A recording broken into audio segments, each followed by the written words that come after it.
Hey guys, Justin here, Prosperity Prospecting, and in this video we're going to talk about what it takes to start a hobby mining. So let's just jump right into it.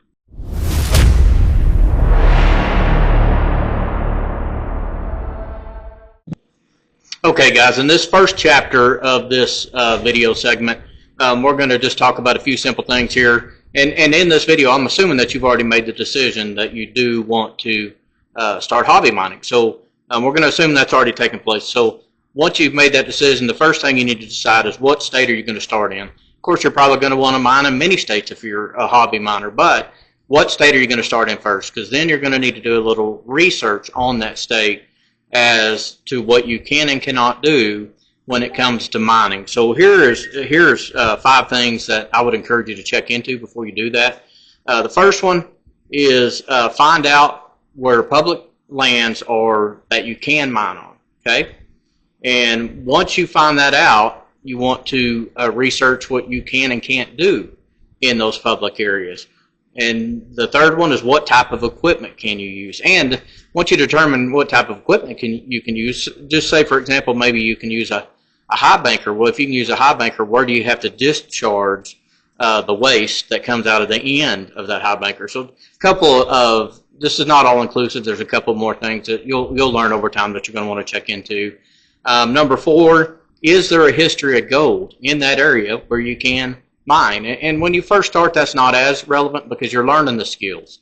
You're learning to pan, you're learning how to read the land and the river and all those things. There's a lot to learn before you actually start capturing lots of gold anyways. And the last thing, this is something I learned the hard way, find out if that area is accessible by vehicle, because there was a few things I found early that I got excited about and looked good on Google Earth, and then I get there and it's a heck of a hike carrying equipment to get there, and at the time I didn't have the right stuff to make a hike like that, so it just didn't make sense to even try. So those are a couple things I would look into first, just to save you some of the heartache I had to go through.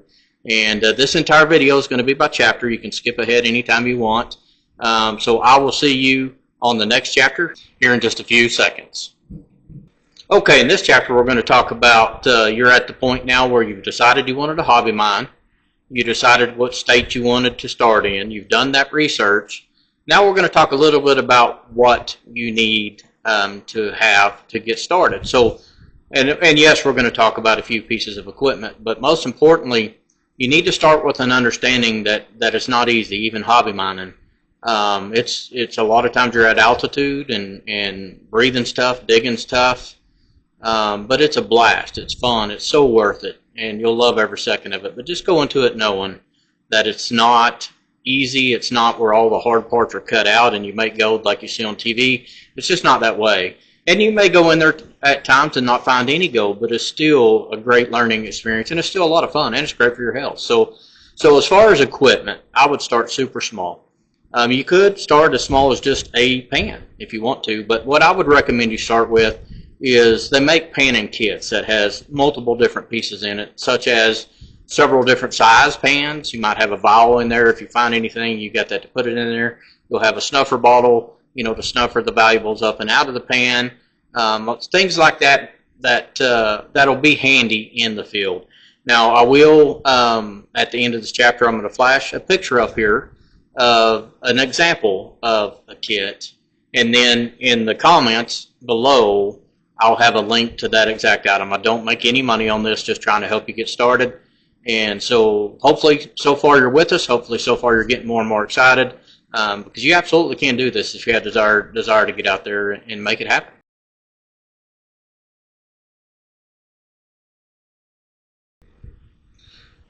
Okay, so in conjunction with the little kit we just talked about, so that you can get in there and do some panning, I would also recommend that you get some sort of waterproof boot. And if you have like waders that you fish in the stream, those work great as well. Unless you're okay with getting cold and wet, you're going to need some sort of waterproof boot and or wader.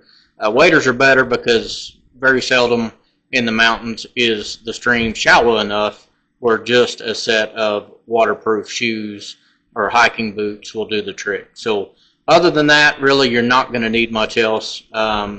maybe a pair of gloves that'll help keep your hands warm, things like that. But start with as inexpensively as you can so that you can enjoy it that much more, that much faster. All right, so I will see you guys in the next chapter.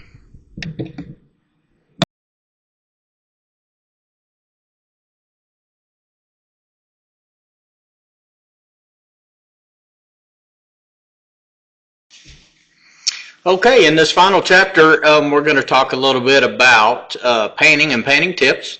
But what I'm going to do in this section is I've done a painting tip video not too long ago that I'm going to upload. There's actually two of them. I'm going to kind of splice them together because there's different tips in each one. So there's no sense in doing all that again, but there's a couple of tips I want to talk to you about that weren't in that particular video that are very important. Number one, you want to scuff up that pan a little bit. Maybe a little bit of emery paper, maybe just scuff it up with some rocks, something like that. But you do want to scuff it up some.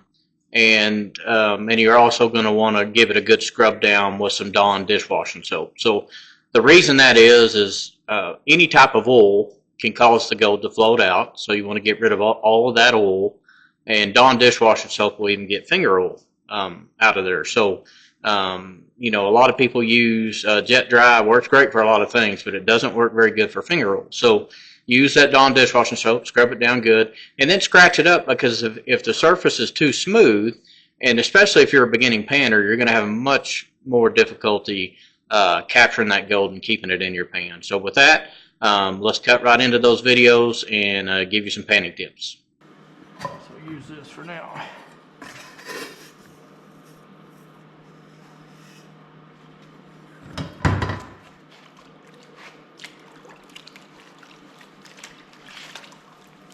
Now when you crush it like that, it's really, really dry. So you really got to work it to get it all wet, or you're going to lose some. So just work it over, take your time, get it down, slowly pan that first one off. That'll start reducing the weight and the amount of cons that are in there, so it's much easier to get good and wet. Remember that 10-degree angle. Very turbulent in through here is what you're looking for, and pan it off. That's getting all the heavies to the bottom, and all the lights will remain at the top. Sorry about the phone ringing, always does.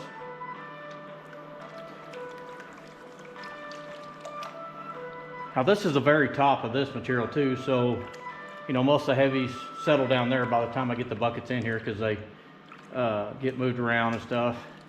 But let's see if there's anything in this first one. If there's anything at all in this one, that is a really good sign for what we're going to be panning out later.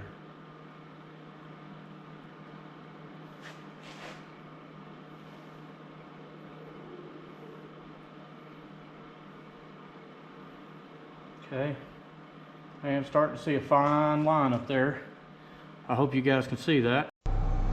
Okay guys, I'm still getting requests on how to pan, so let's just do kind of I didn't want to talk while I was panning so that I wasn't distracted. I thought I'd just do a voiceover, so let's just kind of go through this. Now this material that we're running right now is 1/8 inch material, so it's some of the easier to pan. To me, the larger the better. Now just see how much turbulence that I'm creating, and I'm swirling at the same time. Then you just kind of work it to the end. But here's where I see most people make a mistake.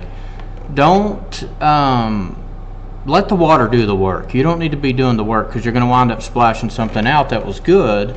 Just let the water do all the work. Let it come up your pan and then down your pan. Up your pan, then down your pan. Feather out all of that white light at the top. Sometimes it's brown, sometimes it's white. And as you keep panning, you're going to start seeing more and more dark, less and less light, and that's what you want. You want nothing but heavies left. There's always going to usually be a little bit of light, but this will save you a lot of time by getting as much of it out as you can, so that way when you start panning back to see if you got anything, there's not near as much waste that you got to get rid of before you see if you did get anything. So with that said, good angle, let the water do all the work, just take your time. You can see it's starting to turn dark right there, and that's about as far as I'll want to go with this material. Then you're going to tap it hard, not only to get the heavy materials to the back, but also to the bottom. You want to get them to the back, bottom. That little corner ridge right there is where you want all your material. Now I'm just slowly washing it back, and you know, I'm getting close to the end, so I'm getting a little bit slower. And once you start seeing things that you think are precious metals and they're showing up, but there's still waste up there, retap it, get all that stuff back down to the bottom. That's what I'm doing right here. I'm going to retap it, get that stuff back down to the bottom, and then I'll repeat what I just did. Just slowly start washing it down, just a little bit at a time. Now we're down to just black sands, silver, and hopefully some gold. But I can tell you, because I did this pan, that all that was left was silver. But there was some really nice silver. Right now I'm getting everything out of there that's magnetic. If it's magnetic, it's not precious, okay? So getting that out of there, you could see it right there on the end of that. So that's all the magnetics there were in this, because I do catch some of them in the mat. But now we know if we have any heavies left, they're not magnetic, and that's a really good sign. So, okay. So few more swaps here. We're getting really, really close to the end, where you'll kind of see what we got. And I hope it shows up on the camera, because it is just silver on this pan. And but there is, you know, some nice silver in there. So really hard to kind of see, but you can kind of see it there when the light hits it just right. That's silver ore. I'm hoping to get that up to 100 grams today, so that way I can do a smell.